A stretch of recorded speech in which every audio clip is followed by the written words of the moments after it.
This isn't exactly the first video that I had planned, but we've all got to start somewhere, and I've just picked this car up today, and I'm so excited to share it with you guys. So, without further ado, this is my 1989 Alfa Romeo 33, and it's in a bit of a state. So, let's get started, eh?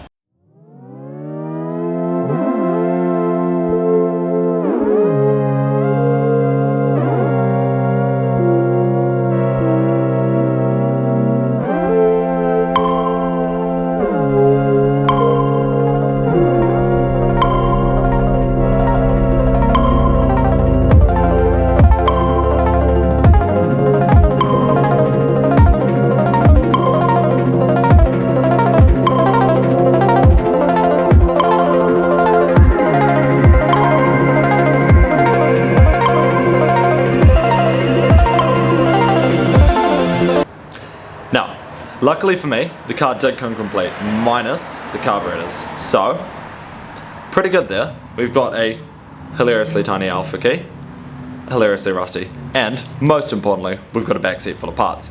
I think it's time we do some automotive archaeology and see what we got in the boxes, eh? Back seat is now empty, and as we can see, a little bit ratty in there. But, this is our current set of parts. Got some nice stuff here. We got our front bumper, which will be handy. 2 sets of grills. We've got some later model taillights just out, which will replace the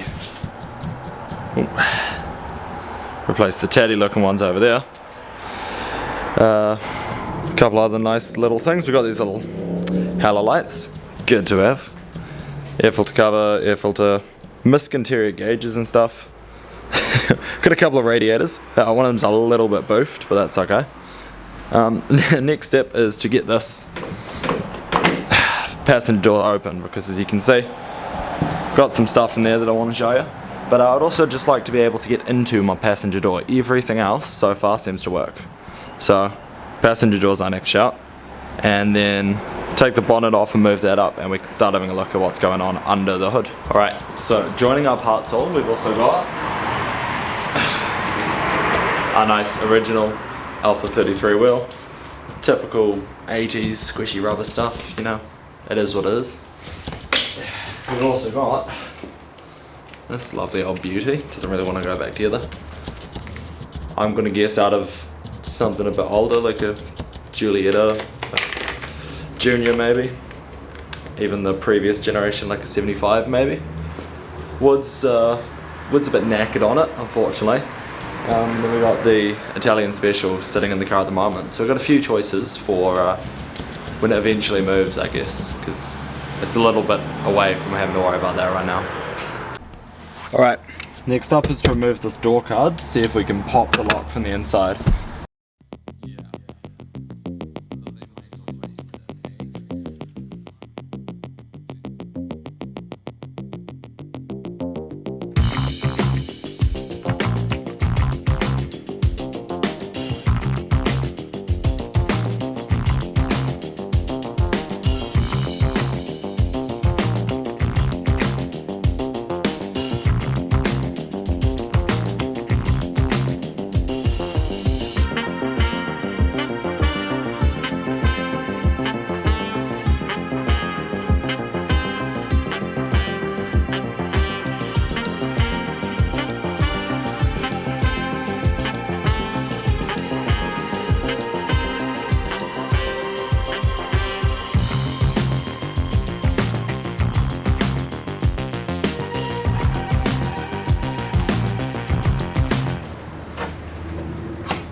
Ta-da! Now, it may not be the most glamorous job to do on a brand new project car, but I do like being able to open all my doors. So, what we need to figure out now is why this lovely little guy here, when he locks into place, we can free him with that rod there, but that's not connecting in to our interior door handle, and it definitely ain't connecting to our exterior door handle. Sweet. So while we've got the door latch soaking in a bit of WD-40 to loosen up, I figure why not take a look under this. and see what's powering us, eh? Yeah. Share much. Underneath that tarpaulin, what you're looking at here is a 1.5 litre carburetor boxer motor. Pretty standard affair for the Alphas at the time. Alright, so what we're about to try to do is hook up the battery and find out what works in the interior in terms of electronics. We do have power windows. We've got obviously stereo, all our warning lights, everything. Obviously we can't start the car, but we just want to get a bit of an idea of what we're looking at, see if the wiring's a real mess, or see if it's maybe still working after all these years. Fingers crossed.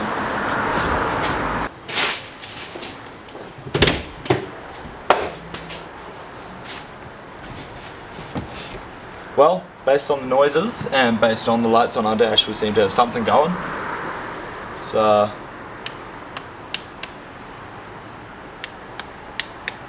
we don't quite have windows. We've got one working speaker.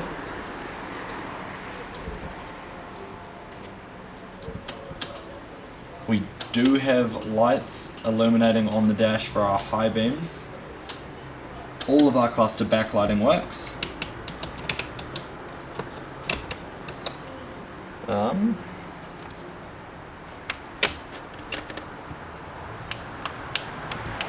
Well, not entirely unsuccessful that. We do have a lot of the main stuff working to get the car actually going. We've got all of our instrumentation and everything works. I don't believe the wipers are hooked up, so we won't try them.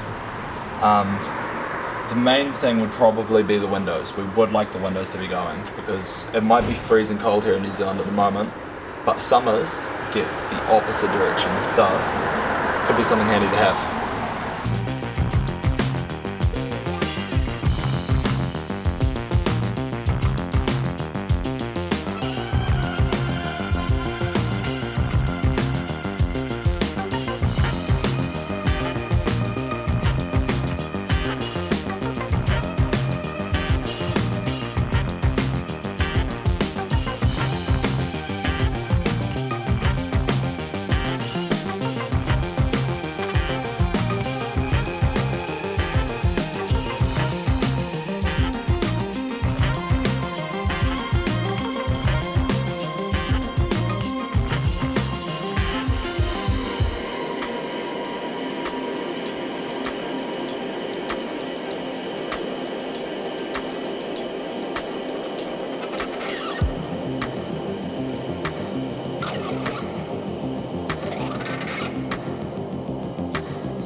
Right, next step is to get this car nice and jacked up so we can get a look underneath there, see what's holding in our gearbox and our engine, because next up we're going to be taking that motor out, getting on a motor stand, and we'll probably roll the body out, clean it up, get all the mold and shit off it, and then next steps is motor work.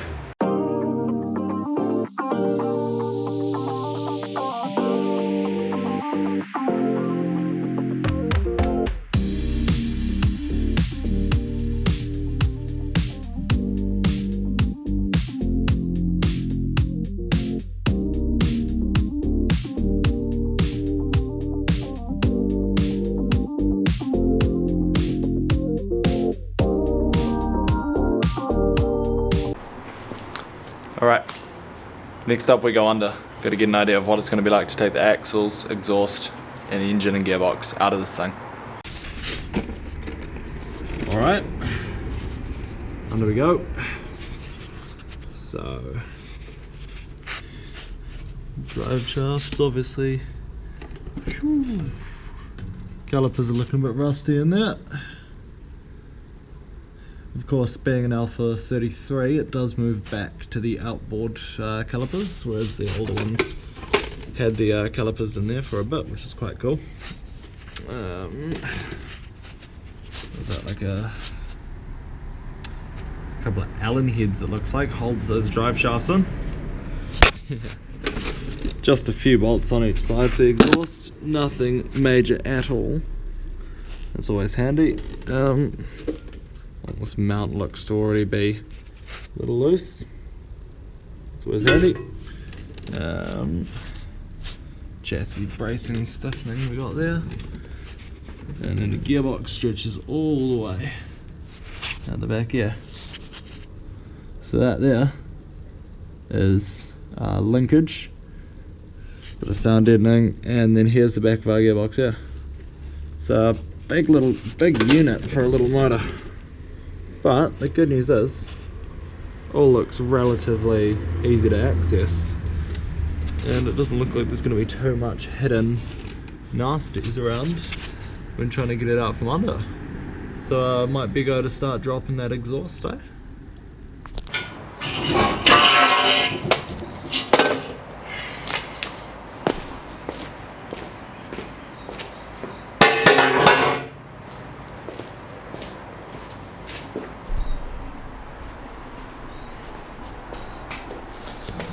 Headers are out.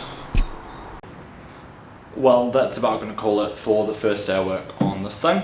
What do we get done today? We've got the door unlocked, we've checked some of the electronics, see what works, and we've started removing the exhaust system. We've got the headers off, and we're going to get the rear section off next. We just need to remove some of the rear suspension to get it through. Other than that, a little bit of cleaning up in the engine bay, getting it ready to get pulled. So next up will be get that rear exhaust out and get the engine and gearbox pulled and get the engine up on a stand, and we're away golden. The overall plan is just to get the motor going, get the car running. Even looking as it is, it looks a bit sad with all the paint fade and that, but the main thing is just get it going for now, and then we're going to start working suspension, just getting everything worked over, restored so it's nice to drive, and finally then move on to the aesthetic side of it. The main thing is just going to be that we want this car to be running, we want this car to be driving, and we want it to just be exciting to be in, exciting to look at, exciting to drive. And it doesn't have to be perfect to do that, it just needs to be mechanically sound, because I'm a big fan of having a car that actually works. So yeah, that'll wrap this one up. Next one, yeah, we'll be starting on the other stuff and hopefully making some good progress again, because we made a decent amount of progress today.